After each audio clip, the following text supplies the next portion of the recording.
You want to know one of the things that I do find pretty fascinating with the Black Ops 6 campaign is Jane Harrow. Now, we're going to talk a bit about her, and, obviously we're treading spoilers. But Jane Harrow was the mole, or one of the moles within the CIA. She wanted Daniel Livingston, the director of the CIA, gone so that she could take over and become the new director of the CIA and give power to Pantheon, as they wanted to rule the world. They wanted to be the only superpower in the world and control everything. So that's basically the gist of what Jane Harrow was. Now, for a majority of the campaign for Black Ops 6, I personally believe that Jane Harrow was the leader of Pantheon. I believe that Jane Harrow was the mastermind behind everything. And the longer we went to the campaign, my feelings on that began to get a little conflicted. They began to change a little. And, sometimes we have villains in Call of Duty or other games, and like the big bad, the faction behind said villain, like a Pantheon, like a Perseus, like a Cortes Die. Sometimes we don't get the face behind that villain. And one of the best examples is Call of Duty Ghost, the Federation. We don't get a face behind the Federation. We just know that the Federation is made up of South American countries, and they're expanding, and they took over the world almost, and they're trying to, take out the United States. But we don't get a face. We know that Rourke is one of their lieutenants or one of their leaders, but he's not the one giving the commands. He's not the one in charge. And then we have Pantheon, where we get a face, and that face is Jane Harrow, but that face isn't in charge. And it wasn't until after the campaign finished that I started reading some of your guys' comments, and we started just digging more into the story and rewatching it and replaying it and all this stuff, that different things just kind of popped up. And I realized that Jane Harrow might have just been an instrument for the Pantheon.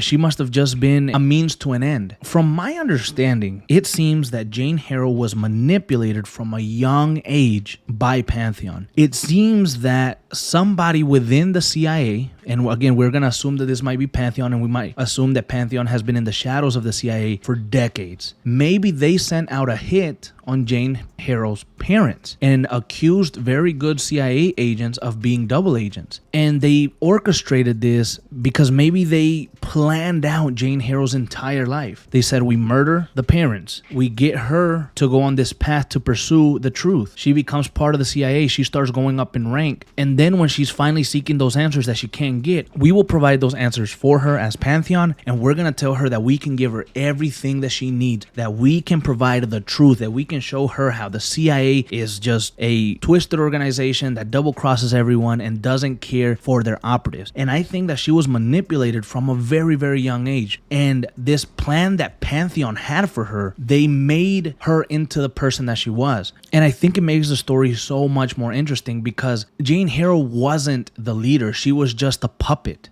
And that's, I guess, what's scary. I guess that's what's scary. That's what's interesting. That's what makes this story, in some senses, really, really, really good. And the lore aspect of it just expands even more because you can pick and choose and see different things with these characters. You can't just take everything at face value when it comes to this campaign. And that's one thing that I really, really enjoyed. So now we have Jane Harrow, who I believe was a puppet for Pantheon. And then your comments, you were suggesting that Kane might have been the one in charge of Harrow. And we touched a little bit on this on previous video that we made. But it looks to me like, yeah, maybe Jackson Kane is higher up than Jane Harrow was on the Pantheon ladder. And Jane Harrow was kept on a leash by Jackson Kane because he was watching her really, really hard during that debrief situation in the very first mission of the game. And then, again, we talked about this before, but when she tells Marshall to meet her in her office, he's like pissed off and looking at her like, don't say something stupid, right? So that's the thing. I just think that is so interesting because Jane Harrow was portrayed as this main villain, but she really wasn't. She was a villain. She was a little twisted, maybe a little broken, but Pantheon, the big organization, the faceless organization, is the one that was behind it all. And I think I needed to express this to you guys because I didn't understand this until very recently. Again, with reading some of your comments and just digging a little deeper, I came to the conclusion that Jane Harrow was only a puppet for Pantheon, and Pantheon was really the ones pulling the strings and doing all these different things behind the scenes. Then we get to the point where Jane kind of realizes this towards the end. And she realizes that all these things that she thought she knew actually weren't true. All these things and the ideologies that she grew up believing in, she might have realized that it was all a lie, that it was all maybe based on a lie, and that Pantheon might actually be the bad guys. That Pantheon might have put this in her head. And so I think Pantheon gave Jane Harrow the illusion